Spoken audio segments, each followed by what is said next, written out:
Today, health insurance. Are you paying through the nose?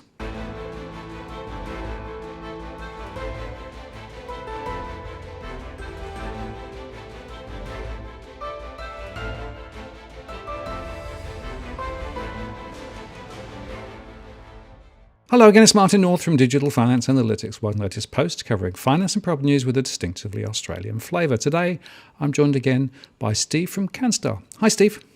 G'day, Martin. How are you going? Yeah, I'm terrific, thank you. How are you doing? Yeah, hanging in there. Lot going on.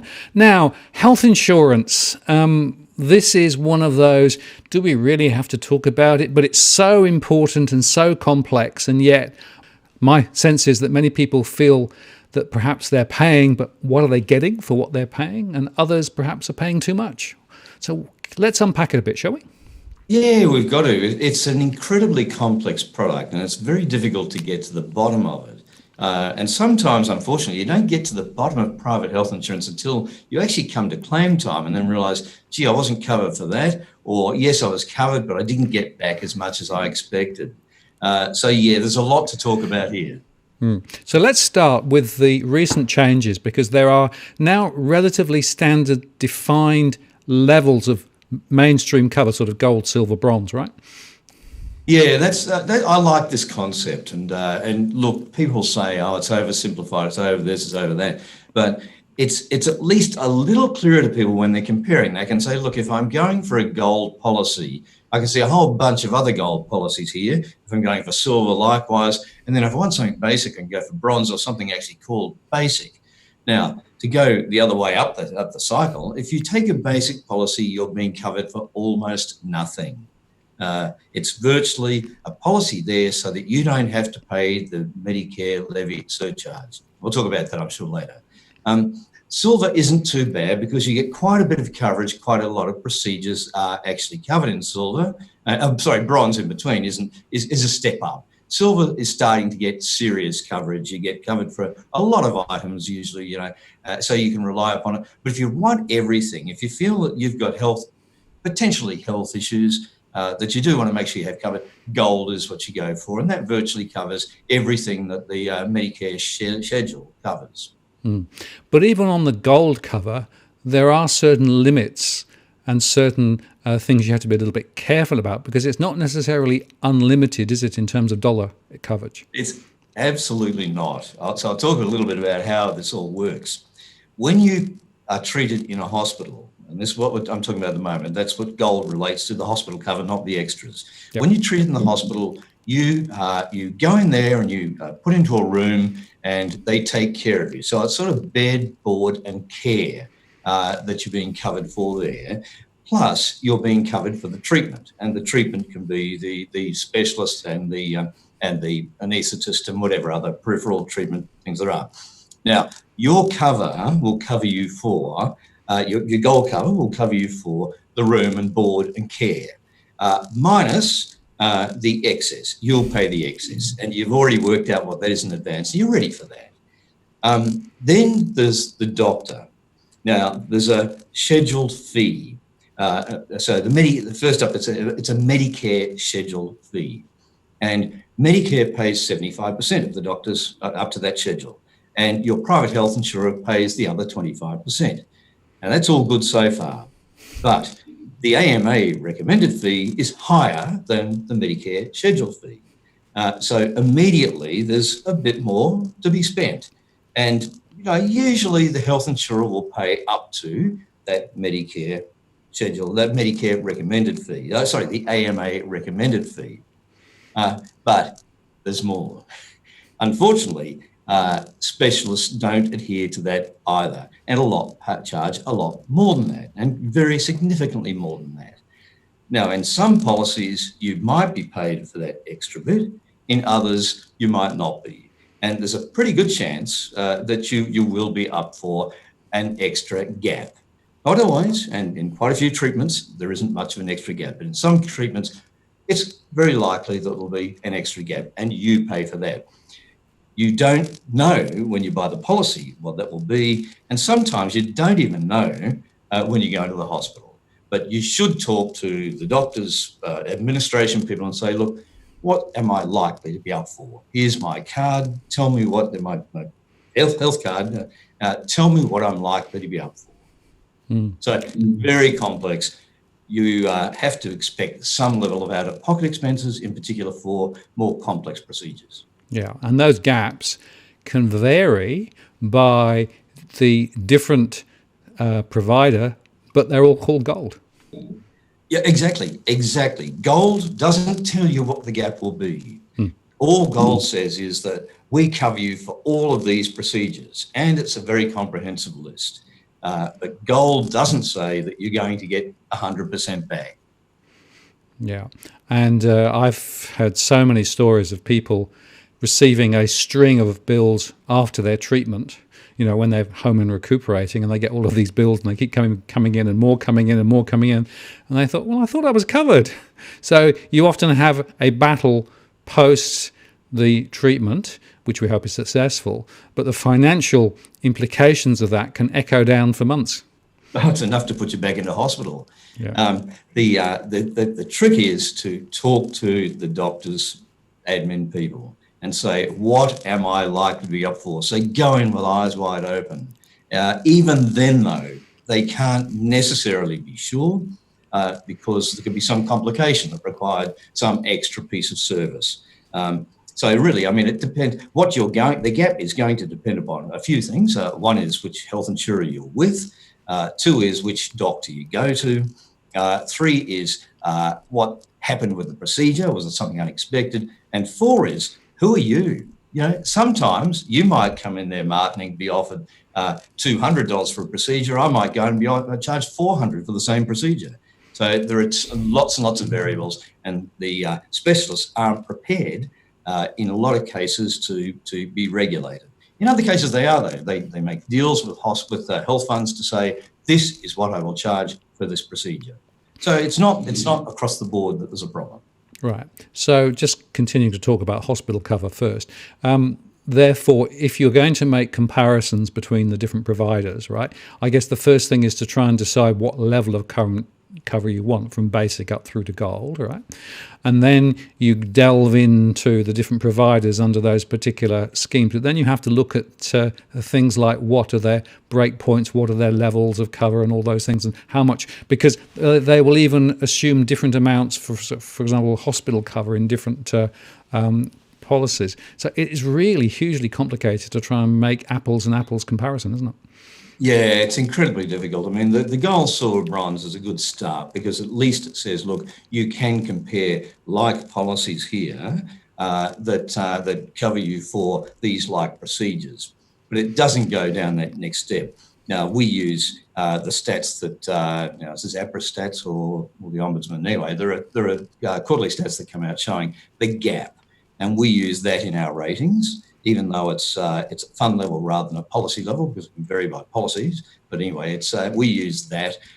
Plus, we use a whole lot of other kind of measures to say, well, are you getting the value back out of it when we rate it? But it's very difficult exercise for consumers to do to actually understand what they're even looking for. There's a lot of trust in this, and you just sometimes feel, I've got to hope for the best, or you go somewhere where the analysis has been done. Yeah, and I guess the other point is there, of course, there are annual or thereabout increases in the fees, right, which go up, that's sort of regulated, isn't it? But and recently their fees have been a little lower. Yeah. They need the approval of the health minister, so the health department, effectively, to price increases, premium increases. And they every year go to this exercise of putting up for all of their policies the premium they want to charge, and they get approval for it. Now, over the last, I've been looking at this product range now for 12 years, and over that period, almost all the time, it's come in at about 6% increase on average. Now, this last year, that changed because they did actually get to the point of fixing up certain, prosthetics, but I won't go to that. But they fixed up certain things, and the minister said, well, no, you can have 3%. Now, fortunately, the health funds this time around said, look, with COVID here, we won't actually pass on this increase until halfway through the year. But nevertheless, you can expect an increase well above the inflation rate. And that's because medical costs are going up faster than the inflation rate. That's one of the reasons. That's one of the reasons why, in fact, more people are actually opting out. So they actually had cover and they're walking away from it because, of course, they're under financial pressure. And in a way, that might be the worst time to lose medical cover. Yeah, we've got a public-private health system here in Australia, and the public system is an excellent system. There's nothing wrong with the public system. If you need treatment in Australia, you will get treatment. It's not like the US where people are turned away from hospitals. The issues, though, occur where you need a treatment that's considered to be elective. So you've blown up your knee, and you need a full reconstruction. That's elective, which means you might not get it done for quite a while through the public system. The private system is a way of jumping the queue to get it done faster. You might want to have your own doctor. Let's say you have some sort of chronic issue. You might want to have the same doctor over a long period of time. The private system caters for that. You might want the same doctor to take you all the way through the obstetrics, the childbirth process. Well, you probably won't, Martin. But people tend to want that continuity in occasions like that. So the private system does all of that stuff. So, the private-public is a pretty good mix. Well, my observation was that in my surveys, I'm seeing more people of basically giving up on health insurance simply because they can't afford it anymore. Yeah, exactly. Well, and I get it, because affordability is a big issue in this industry. The cheapest policy I could find for hospital cover is $69 a month. Now, that's not a trivial bill. That's a big bill. That's enough. Well, it's $800 and something a year. $800 and something a year. Now, that's a big bill. And if you don't think you're getting value, then you've got to consider it. And that's, I think, the issue. Some stats came out last week or the week before that said yet again there's been a fall in membership, and this isn't falling over a cliff suddenly. It's just one of those gradual slides that doesn't look like stopping, which is the worry. And but in behind the data, there's a more interesting thing happening, and that is that the numbers of people covered in the 25-29-year-old group have fallen by just under 5%, but the number in the 70 to 74-year-old group have gone up by 3 or 4%. So the average is actually disguising the real problem, because the real problem is that it's the older group that claim and the younger group that aren't claiming but are paying a premium, who have been subsidising the older group. And that's the real problem that the industry has. And of course, it's the younger group that are saying we're not getting value. And that's why they're dropping out. And of course, that is why the insurers have started offering additional cover, optional extras to try and attract younger people, so sports-related injuries and those sorts of things, and other things. So this optional extras area is another muddy area, isn't it? Yeah, it is. Extras, they're great for the fund because they're extracting a higher premium. They're also giving away a service that's more likely to be claimed on by the younger cohort. So it works for both. Now, the reason they're doing it, of course, is that anyone earning over $90,000 effectively must have private health insurance, or they pay the Medicare levy surcharge of 1%. So, if you're on $95,000, it's $950 you can spend on your insurance, and you won't get much for that. But nevertheless, now what the insurers say is, look, tack on some extras so that at least you get some value for money. So you'll get cover for the big four are dental, optical, physio, chiro, and they represent over 80% of claims. But there's a whole string of other things that you can claim for. Now, they say, the insurers say, look, buy this cover because at least you'll get some value out of your relationship with us.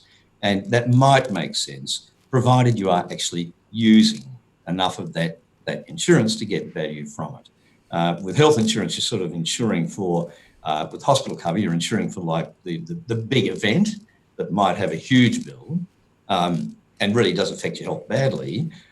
With extras, you're more covering for, I might need to have a tooth capped, or I want to go and have annual consultation, or I need a pair of specs or something. So they're more known and expected expenses, but not generally as big. But at least it can mean you're more likely to make a claim on that than you are when you're 25 than you are on hospitalisation. And of course, the question is for younger people, is that trade-off of the extra premiums that you're paying year after year after year relative to the services you get worth it? Or are you still effectively paying a lot more than you might otherwise? And that's a very complicated calculation to try and do. Well, it is. The way you approach that is that you look at the past and say, look, over the last couple of years, what have I actually got back out of this? And what am I paying in premium? Now, if you're paying close in premium to what you're getting back, well, that's probably a good thing. Even if you're paying a little more in premium, still probably a good thing, because you never know when you might be kicked in the tooth by a dog. So at least it covers you for the unknown as well as the known. But if you find that you're only claiming, 5% of what you're paying away, well, either say I should be claiming more, or say, well, okay, I need to look at my cover. Maybe I've got the wrong cover for my stage in life. If you have a young family and the kids, you've got a couple of kids in secondary school who need braces, the orthodontic costs are huge, and your cover is probably something that helps a lot. But then once the kids are up to their 20s and you're not paying that, maybe you don't need quite that level of cover. So you've got to think about your own situation before you really start looking at the policy and say, what do I really think I need to be covered for? Is it the Rolls Royce of cover, or is it something that's a little bit cut down and maybe just make sure I get covered for the likely things I'll be claiming? And again, with extras, how easy is it to compare one provider with another provider? Diabolically difficult. And I know that because we have a calculation that we do in our ratings that has 100 and something million lines of data to come up with an answer. The problem with it is that there are item limits. So that's, I've got a filling, it's going to cost this much, and I'll get this much back from the insurer. But then there are subcategory limits that might be straightforward dental. And then there are category limits that could be totally dental and or it could be dental plus physio or something. And then there are overall limits. And you find that, one might have a great item limit, but a lousy category limit or something. So we've done this through many scenarios when we compare scenarios of claiming behaviour, just to understand how much out of pocket will people be at the end of the day with this policy compared to this policy over here. So it's diabolically difficult. It's not so difficult to see what you're covered for in terms of the treatments, although getting down to item level is sometimes difficult. But the really difficult part is how much will I get back and how much will I actually have to take out of my... I think it's almost impossible to really calculate it down to the last dollar. You almost got to say, well, I think it's roughly this, and then go with it, right? Because otherwise you're going to spend the whole of your life trying to work it out. But it is important, isn't it, from time to time to check what you're paying and what your coverage is, and to see whether things have changed and therefore whether it should be adjusted. Because again, I suspect some people just set and forget. People do. It's like every other finance thing in the world, they set and forget. This one is with extras. It's difficult to get to the bottom of it and to say which product is categorically better for me. But it is easy sometimes to say, well, look, I know how much I've been spending and I know how much I've got back. Now, if the gap is too big on the wrong side of the equation, then it says review your cover. If it's near enough the same, well, that's probably okay, because something bad could happen. You might end up with a cap you didn't expect to have. And if it's if you're way ahead of the equation, so you're paying a lot less in premium than you're claiming back, well, happy days. Yeah, absolutely. Now, the last question I have then, Steve, is that some of the providers are essentially for profit, and other providers are effectively structured as mutuals. In other words, they aim to provide a service but not really return a profit. Is there a massive difference in premiums between those two different business models? Not in terms of delivery to the consumer. they're effectively delivering the same way, and both models deliver very good value policies and some policies that aren't as great value. The fact is, though, that one has taken out some profit that has to pay away to shareholders, and the other model, it's all ploughed back into the business. Now, that would make you think that by necessity, the not-for-profit is a better deal for the consumer, but it's not necessarily, because the for-profits, those that have shareholders, tend to be larger institutions that can deliver economies of scale and other savings. So both can deliver good quality products, but both also deliver ordinary products, or at least ordinary products for you. And you've got to make sure that you're getting the best of what they have that suits your needs. And what about quality of service? And I'm thinking here of online tools and availability, of particular providers, and also call centres and how they operate. Because again, it seems to me that there are some quite big differences in terms of the customer experience. Yeah, there are. I think what you find is that the bigger the funds, that they tend to be able to invest more in some of those delivery mechanisms, and some of them are still investing in shop fronts. So whereas the smaller guys don't do much of that, and they can also though invest more in developing their systems, etc. Most of them though have high caps, where for your extras you make your claim at the point of treatment. So that kind of negates most of that advantage. And most have a reasonable online claiming system. They vary a fair bit. Some require you to post stuff in. Others, you can do it totally electronically. So it varies. It also varies by the size of the claim, as you'd expect. So they're all moving down a path that hopefully provides better service and better capabilities. They have mobile apps. Some of them come out with reminders about how much cover you've got. You should be using your extras for this, that, or the other. So there is a fair bit of service that has crept into the industry, for an industry that probably 10 years ago was basically, look, pay your premium and come in with your claim to a branch, and we'll sort it out then. But that's all we'll see of you. They're doing a lot better than that now, and actually making recommendations to you to, look, you're probably due for a dental checkup or something. So they've moved ahead a fair way. The service levels have moved ahead. I think what people worry about with this industry is that the premiums have moved ahead, maybe faster, or at least they're hurting the hip pocket a lot more than they were. So if you were somebody with health insurance, what's the one question that you think they should be asking? Yeah, I think if you've already got health insurance and you've made the decision to take it, I think the question you need to ask is, am I being covered, in particular on the health side of it, the hospital side, am I being covered for the items that I very much feel at risk about? And, if you're a male of my age, you should be saying, well, I need to have cardiac cover because that's still the biggest killer. But am I covered for these other treatments that I believe I might need, or whether it be a personal thing through a precondition or a family history. So make sure you're covered for those. With extras, it's review just to make sure that I'm not paying a whole lot more in premium than I'm getting back. And then, of course, if you have answered both of those, you then have to look at, what am I paying compared to other like policies, and make sure that you're not paying too much, because they vary massively. Yeah, well, it's amazing some of the differences that I see and hear. So, Steve, I really appreciate your time today. I think that's been a really interesting conversation, and very important conversation for roughly 1/3, I think, of the population who have private health cover at the moment. So, really appreciate your time. There are something like 11 million customers, members. Yeah. So that's a lot. There's an interesting stat here too, Martin, which you might, I probably should have mentioned something here earlier. 13% of the members are aged over 70.